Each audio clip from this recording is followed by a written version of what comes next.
চোটের কারণে গত অক্টোবর থেকে প্রায় ৭ মাস মাঠের বাইরে নেইমারের ইনজুরির পরপর থেকেই আবার কবে মাঠে ফিরবেন এই ব্রাজিলিয়ান তারকা সেটি নিয়েই তার ভক্তদের মাঝে যত কৌতূহল।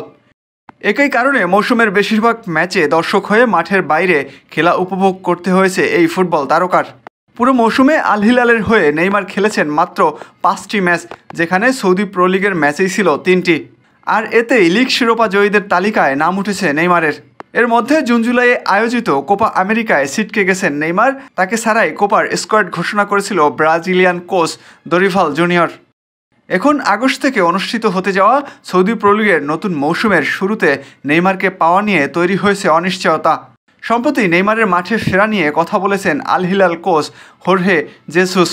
আমি যতদূর জানি, এ ধরনের চোট থেকে পুরোপুরি সেরে উঠতে প্রায় ১০ থেকে ১১ মাস সময় প্রয়োজন।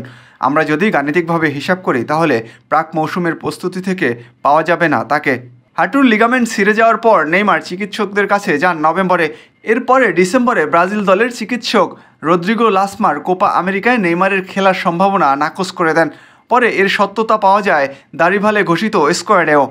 এর মধ্যে গত ফেব্রুয়ারিতে আল হিলালে যোগ দিয়ে ফিটনেস ফিরে পেতে কাজ চালিয়ে যাচ্ছেন নেইমার। শেষ পর্যন্ত সুস্থ হয়ে নেইমার কবে মাঠে ফিরতে পারবেন সেটি দেখার অপেক্ষা।